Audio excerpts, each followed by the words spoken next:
नमस्कार, मुझे गुस्सा क्यों आता है इस एपिसोड में आप सभी का फिर से एक बार स्वागत है। हमारे साथ डॉक्टर जमीला जी है। डॉक्टर जमीला जी, आपका स्वागत है। हाँ जी, बहुत बहुत आप सभी का भी श्रोताओं का स्वागत है, क्योंकि आपके बिना तो हम भी नहीं।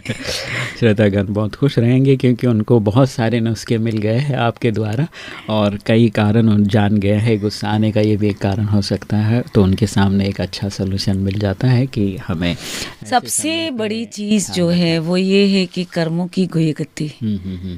अगर हम अपने कर्मों पे अटेंशन दें तो अपने भी यस ये एक्साइटमेंट या गुस्सा नहीं आएगा नहीं, अगर आप समझ ले इस बात को, सिचुएशन को। हाँ। क्योंकि जनरली हम कोई भी चीज़ कुछ होता है, कुछ भी होता है अपने साथ, चाहे आपका एक्सीडेंट हो जाए, चाहे बीमारी आ जाए, चाहे आपका धंधा फ्लॉप हो जाए, या कुछ भी आपके साथ अनसर्टन होता है, चाहे कुछ भी आपके साथ होता है, तो हम सीधा सीधा सीधा दूसरों पे दोष लेते हैं। और कोई हमें अगर नहीं मिलता है तो सीधा भगवान पे दोष देते हैं। सही बात है कि भगवान तूने मेरे साथ ही ऐसा क्यों किया, और मेरे साथ ही ऐसा करना था क्या, मैं ही मिला था क्या, मेरी ही किस्मत ऐसी लिखनी थी क्या।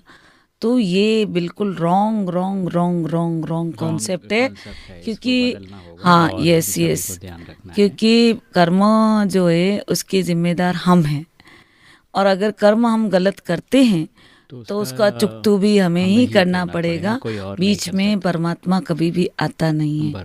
भगवान ने हमको समझ दे रखी है, this is right and this is wrong, और फिर भी हम गलत कर्म करते हैं तो हमें चुकतू करना पड़ता है।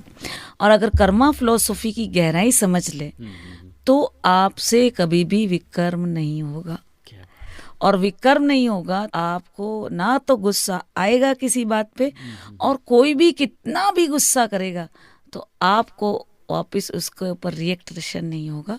क्यों नहीं होगा? क्योंकि आपको मालूम है कि पिछले जन्म में मैंने भी इसको इतना सताया है, तो ये मेरा बदला ले रहा है। क्योंकि कोई भी आकार ने आपको सता नहीं सकता, आकार ने आपको छू नहीं सकता, आकार ने आपको दुख नहीं दे सकता, क्योंकि ये दुनिया इटर्नल लॉ के तहत चलती है। और जो कर्मा फिलोसफी है, अगर हम अच्छी रीति से जान ले तो गुस्सा आएगा भी नहीं और गुस्सा हम करेंगे भी नहीं। तो ये हमें यहाँ पे भगवान पढ़ाते हैं और कर्मों की गति हमें समझाते हैं। तो इसको हमें गहराई से और वेरी डीपनेस से इस बात को समझना होगा कि हमारे एक एक संकल्प का, एक एक हमारे थॉट पैटर्न का जो एनर्जी हम इमिट करते हैं वो हमें चुकतू करनी पड़ती है, आइदर पॉजिटिव आइदर नेगेटिव। तो यहाँ टॉप फ्लोर से सारा दिन में हमें चेकिंग करनी है कि हम कौन सी एनर्जी एमिट कर रहे हैं। क्या बात है। तो हमें अटेंशन रखना होगा अपने ऊपर। तो चलिए इसी के साथ आगे बढ़ते हैं और भी बातें करेंगे। हमारे साथ डॉक्टर जमीला जी हैं जो आज हमें एक नई फ़िलॉसफ़ी बताने वाली है, कर्म फ़िलॉसफ़ी। तो चलिए सुनते रहेंगे, लेकिन अभी सुनते एक बहुत ही खूबसूरत गीत आप सभी के लिए। मुझे गुस्सा क्यों आता है इस एपिसोड में हम हैं सुनते रहो मुस्कुराते।